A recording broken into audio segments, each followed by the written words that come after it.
microwave. Try natin siya ng wala siyang scalar pa. So, yan. Kita niyo po, 0. Walang scalar. Wala pa tayong dinikit na scalar dyan. Okay. 0 yan. Ngayon, i-open natin siya. Set natin siya ng 2 minutes. Okay. Yan. Mapalo na yung kilowatts niya.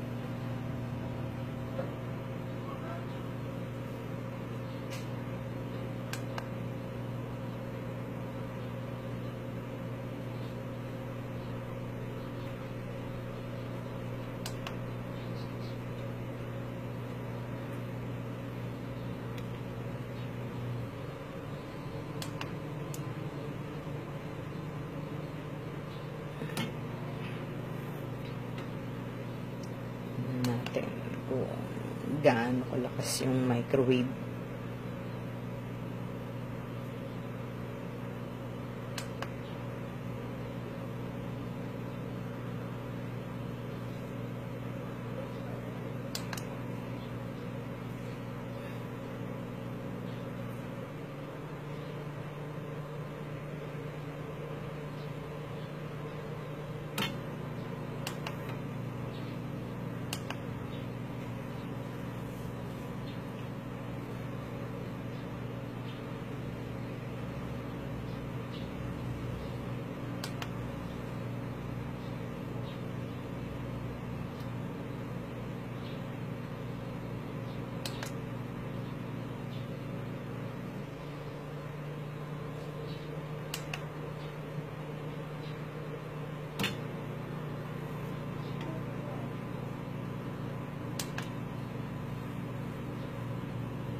Yan, nag-stop na siya. So, yan yung reading niya. Stop na yan, ha. Yan, lagyan natin siya ng isang set na scalar, ha. Yan, lagyan natin siya ng isang set. Yan, lagyan na natin siya ng isang piraso. Lagay naman natin yung maliit. Ito. So, yan. Dalawa na siya. Bali, isang set na yan.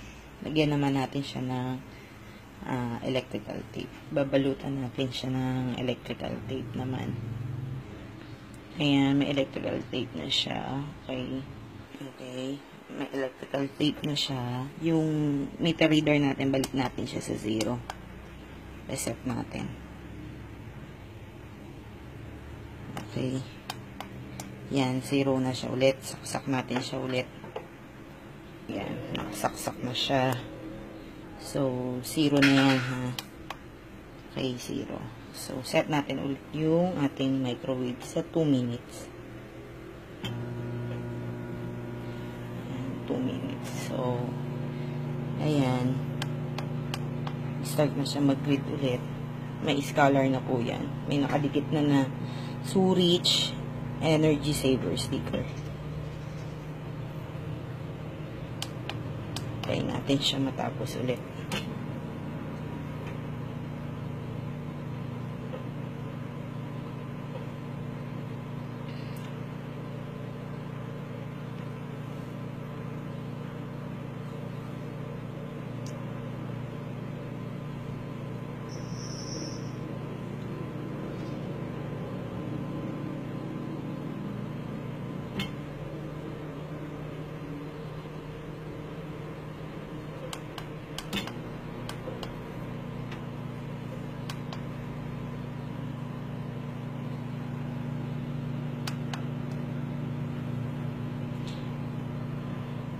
Makikita nyo po, AB voltage po yun. Easy energy consumption.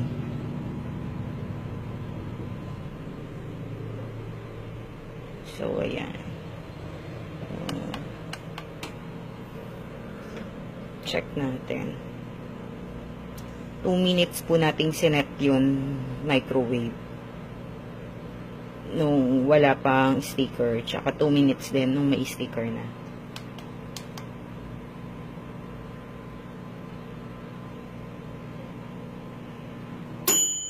Ayan. So, natapos na siya. Yan yung nakonsume niya. May sticker na. So, bumaba siya. Ayan. 248.